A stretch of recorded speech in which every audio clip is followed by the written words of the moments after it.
Welcome! In front of me I have GARMIN Venu 3 and I'm gonna show you how to take a screenshot on this watch.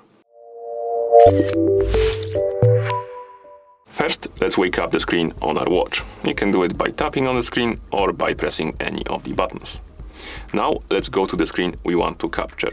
For example, I'm gonna open some app, like maybe, I don't know, let's say this one. And if you want to take a screenshot, press and hold the action button and the back button together. Keep holding them until you see the message screenshot is saved and you have the path.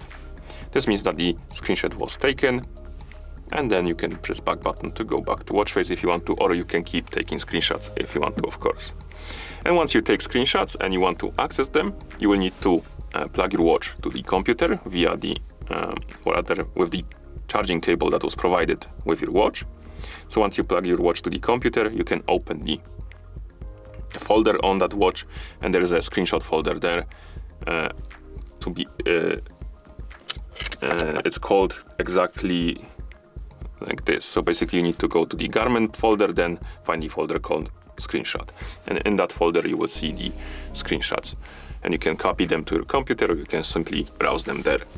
Okay, and that's how you take a screenshot on this watch. Thank you for watching. If you found this video helpful, please consider subscribing to our channel and leaving the like on the video.